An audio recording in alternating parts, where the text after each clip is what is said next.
하나는 장터입니다. 장터에 아이들이 몰려와 있습니다.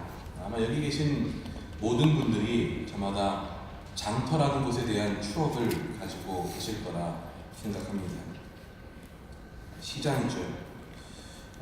어르신들이 경험하신 장터의 추억, 그리고 아직은 젊은 저와 같은 또래가 경험한 그런 장터에 대한 추억이 물론 다를 것입니다만 그래도 유사한 모습이 꽤나 많을 것입니다.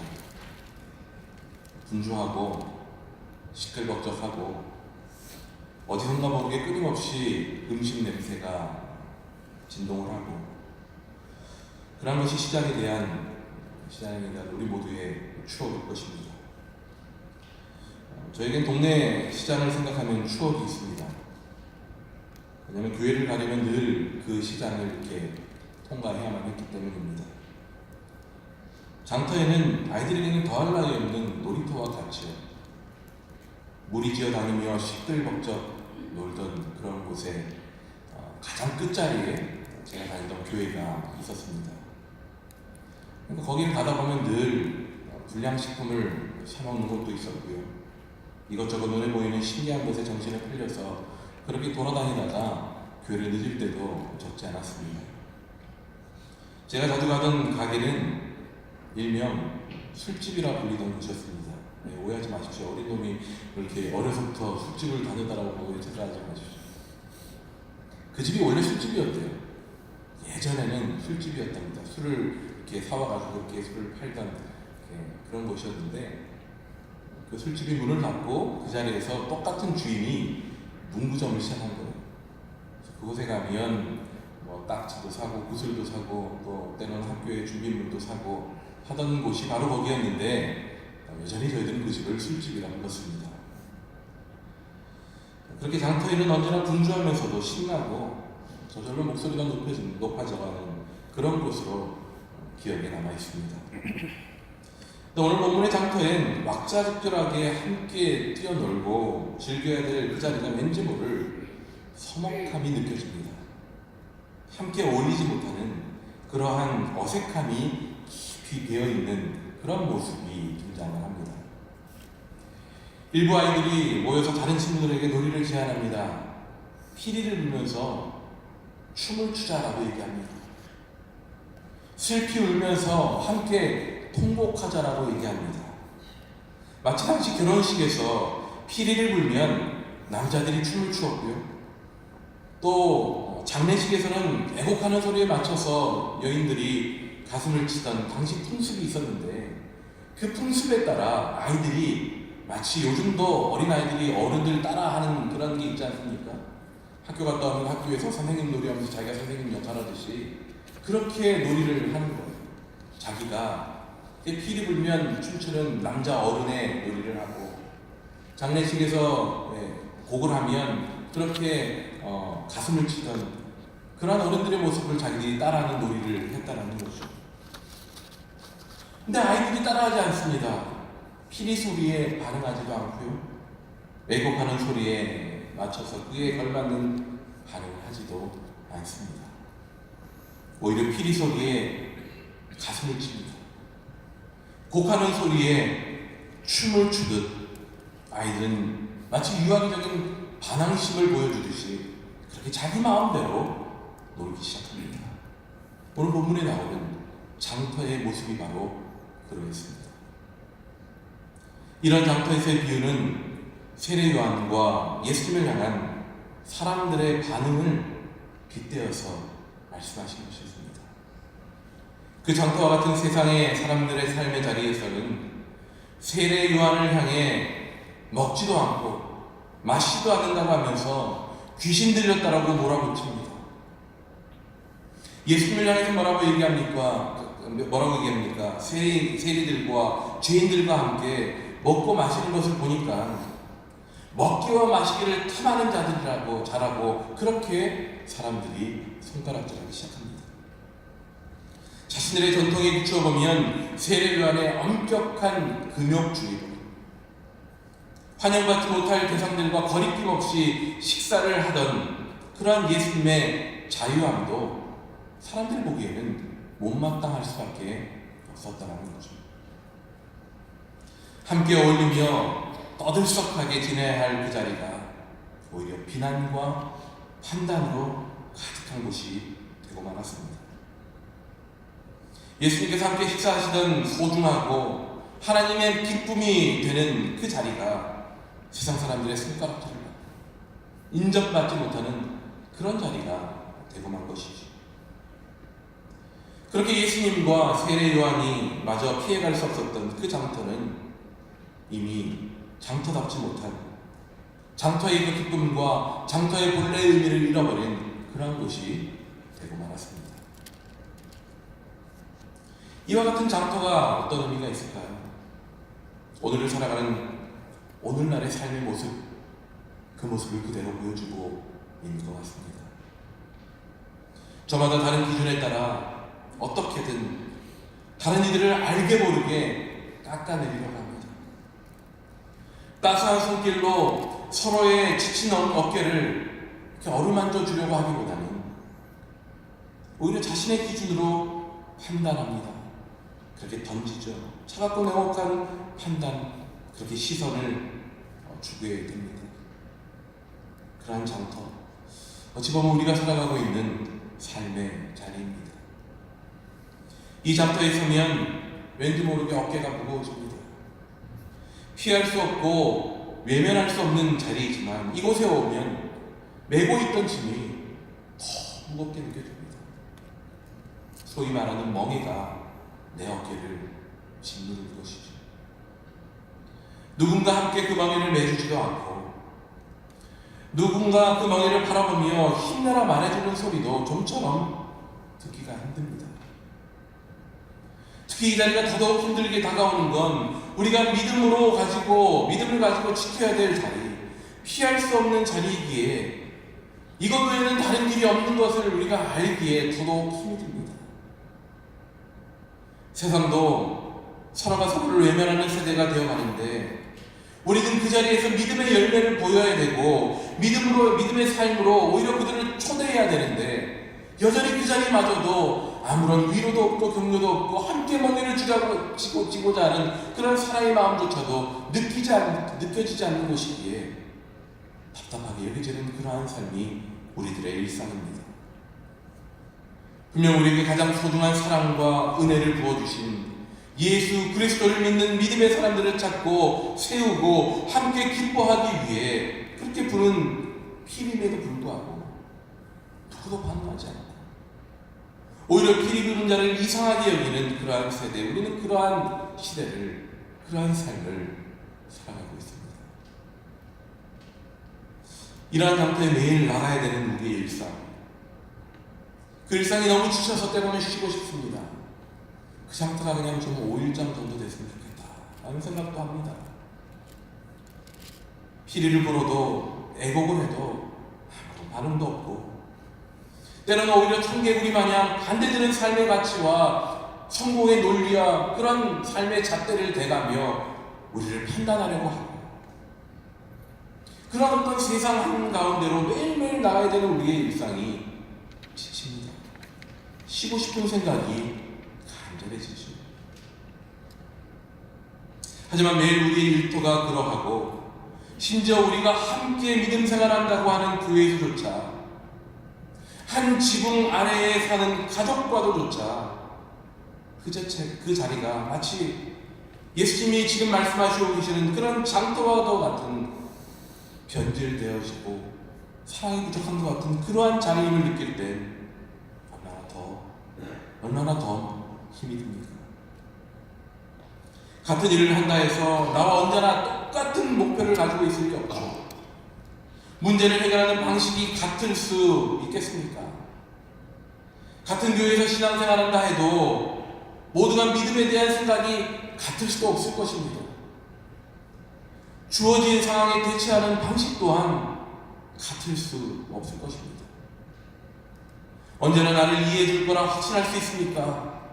심지어 가족이라 하여도 내 마음 다 이해하고 내가 원하고 내가 하려는 대로 언제나 지지해주고 따라주던가요? 그냥 다르다 하여 넘겨버릴 정도라면 몰라도 그 다름이 때론 서로에게 상처가 되고 때로는 외로움이 된다는 사실을 부인할 수 없습니다.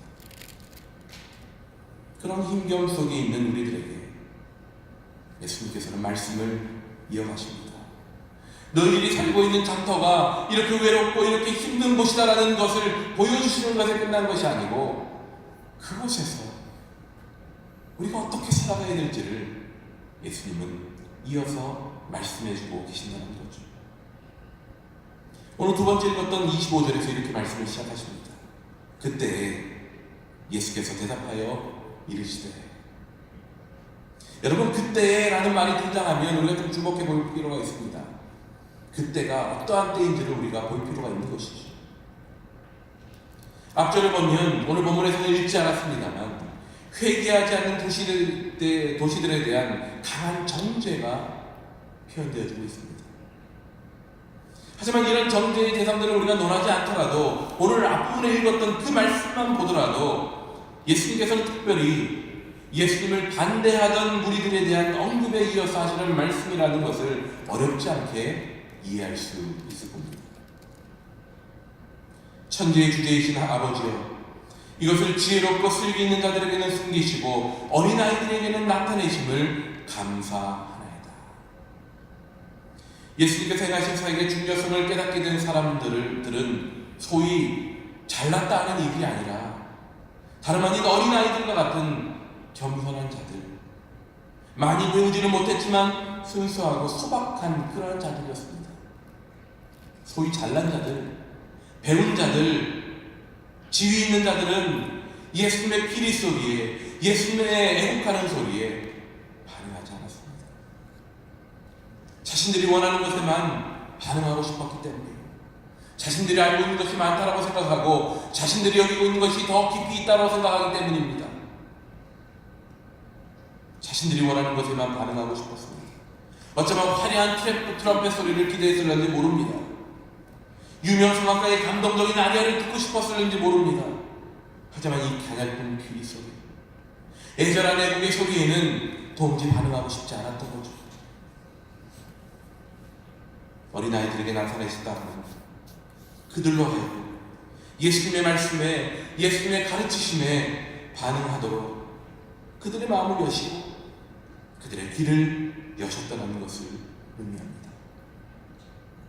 세상은 외면하고 세상은 자신들의 가치와 세상살이의 방법에 집중할 때에도 이 어린 아이와 같은 이들에겐 하나님의 뜻을 보려는 마음이, 하나님의 눈으로 세상을 이해하려는 그런 열정이, 그리고 우리를 향해 품으시는 하나님의 인내하심으로 믿음을 품어가려는 노력이 있다는 것을 예수님은 말씀해주고 계시는 것입니다. 그러면서 이것이 바로 하나님이 세상에서 역사하시는 방식이요, 세상이라는 장터에서 우리로 하여금 살아가야 될 삶의 모습임을 말씀해주고 계십니다.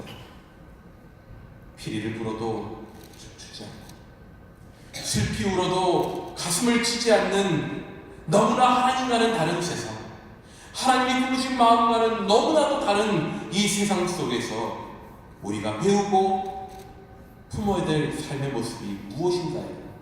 예수님은 이제 말씀해 주십니다. 그리고 예수님이 말씀하시는 특별히 우선 어린아이처럼 반응함을 통해 그 힌트를 주고 계시는 거죠. 어린아이와 같아야 그런 세상에서 살아남을 수 있다는 겁니다. 아시다시피 저에게는 26개월 된 셋째가 있는데 저에게 막내 아이를 보면서 어린아이처럼 반응하는 것이 무엇일까를 배우게 됩니다. 얼마 전까지만 해도 이 아이는 아빠의 말에 그대로 따라하는 것을 제가 목격했습니다. 춤을 추라 그러면 추고, 뭐 하라 그러면 따라하고, 예전에도 한번 말씀드린 것 같긴 한데 혼내는 척하면 삐진 척도 하고.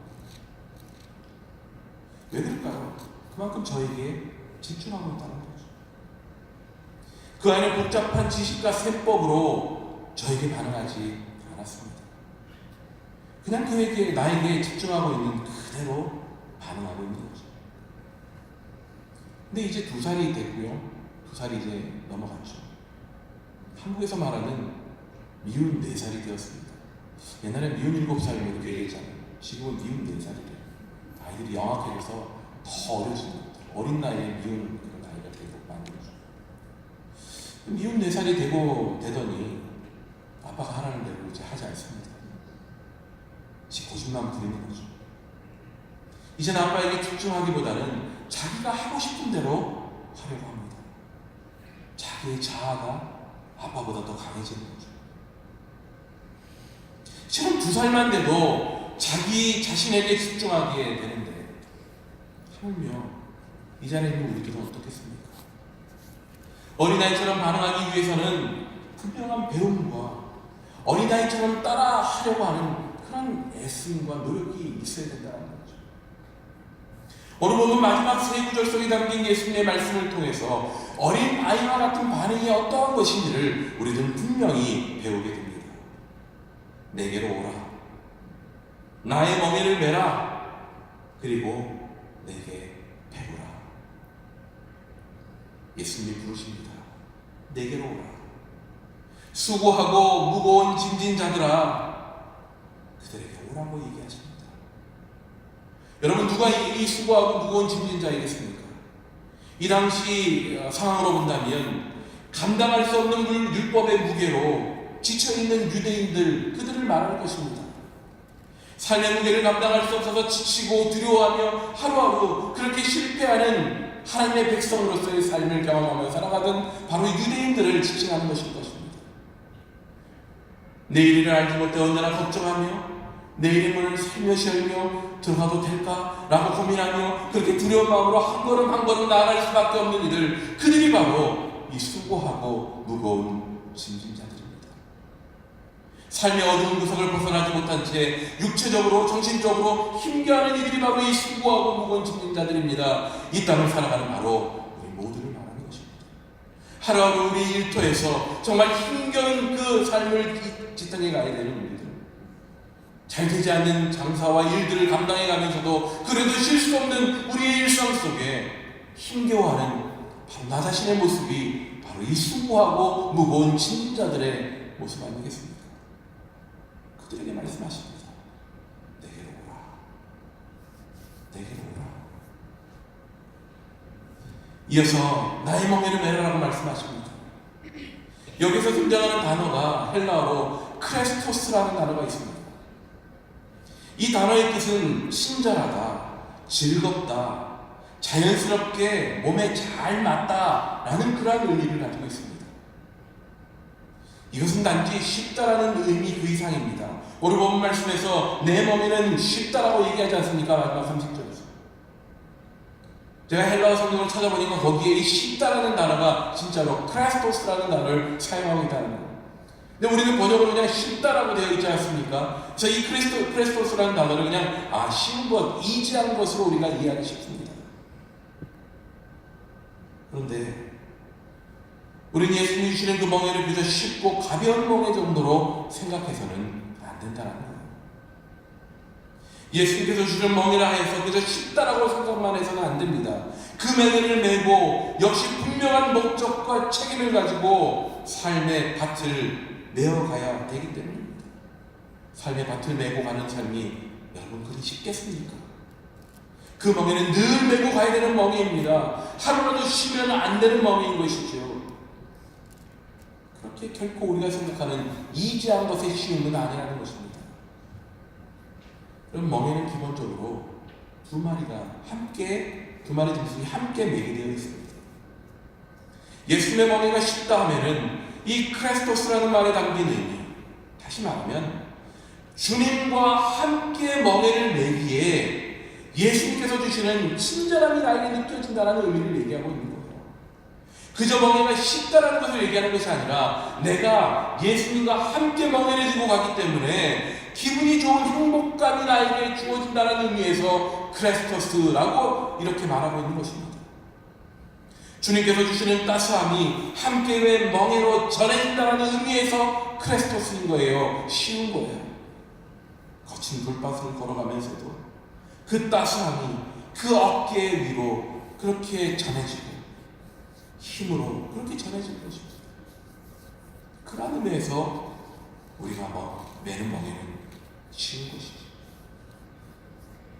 마지막으로 내게 배우라라고 예수님께서 말씀하십니다.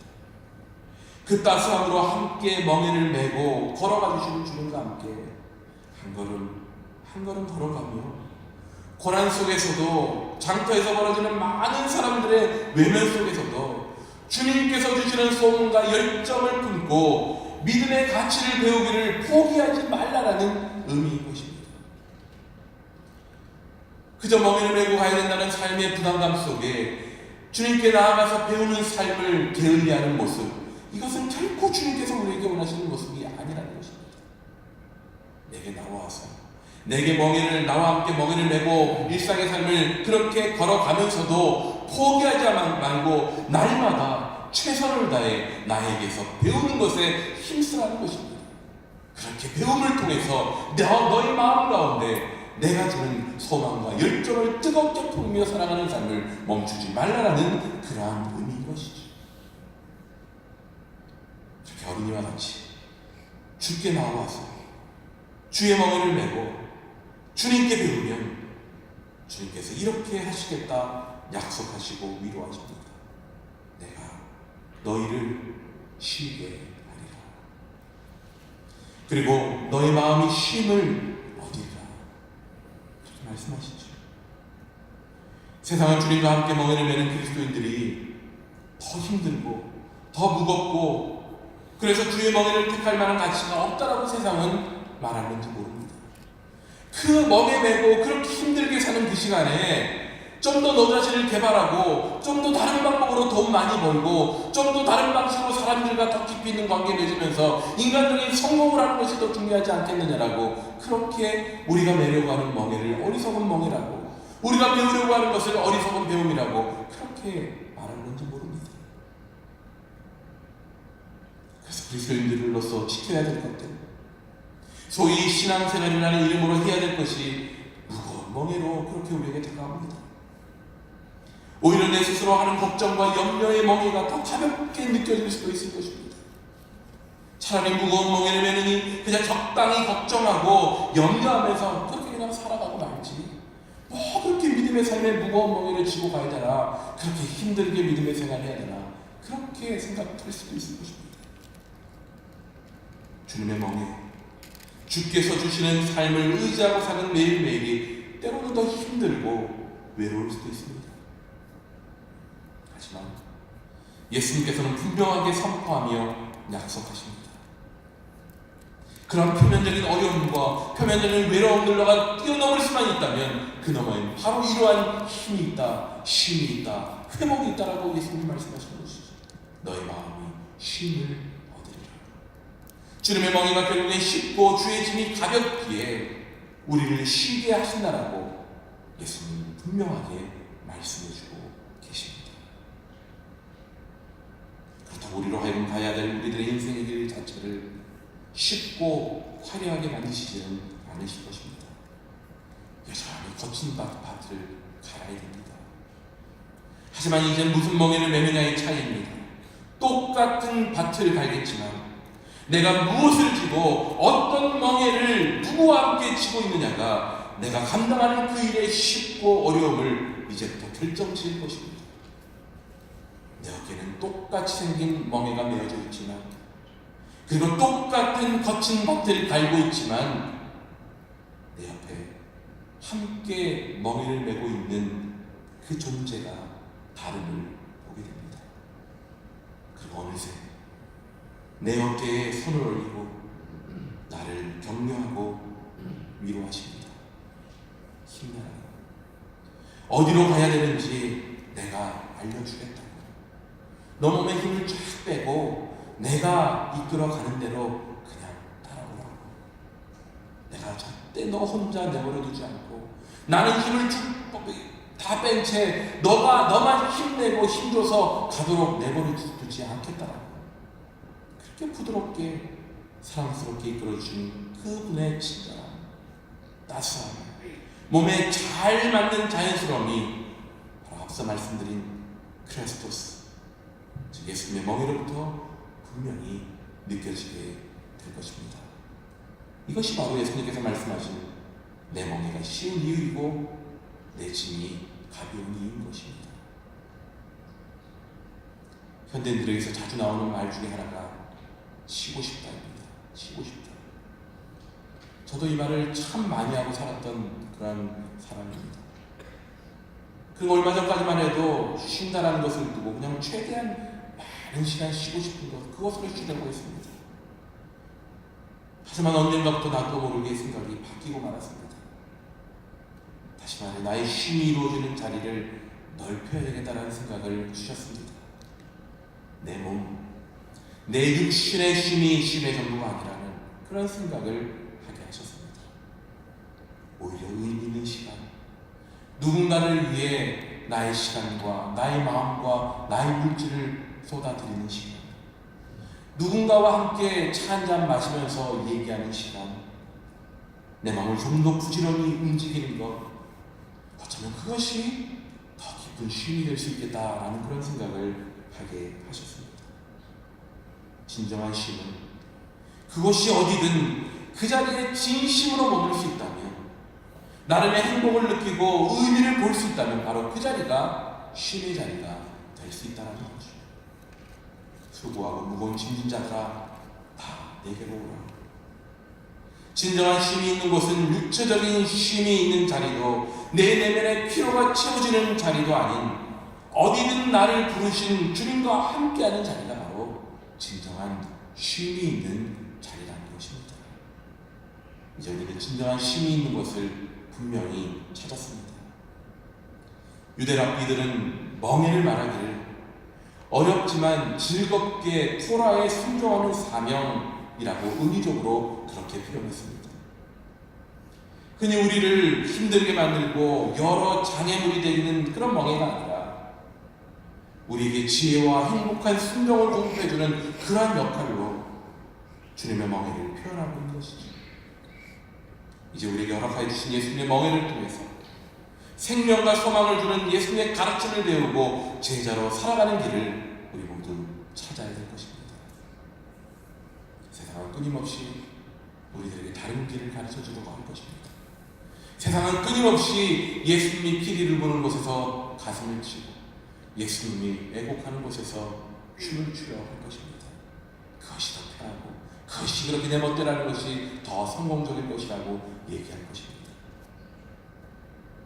하지만 우리가 품고 살아가야 될 삶의 모습, 우리가 찾아가야 될 삶의 자리는 바로 주님께서 그렇게 말씀하시는 것, 바로 그것입니다. 우리로 하여금 나오라, 우리로 하여금 내 멍에를 치라, 우리로 하여금 내게 배우라고 말씀하시는 그곳에 머무는 것, 바로 그 자리가 진정한 쉼이 있는 자리입니다. 바로 그 자리에서 주님과 함께 예수님의 멍에를 메고 날마다 살아가십시다. 그리고 배운 대로 하나씩 실천하고 살아가십시다. 그렇게 예수님의 멍에를 메고 걸어가는 가운데 수고하고 무거운 짐진 자를 불러주시게 하시는 하나님의 은혜가 우리들 가운데 진정으로 경험하게 될 것입니다. 그런 못된 자리에서 주님 주시는 참된 평안과 위로를 누리는 저와 여러분 모두가 되시기를 간절히 소원하고 축복합니다.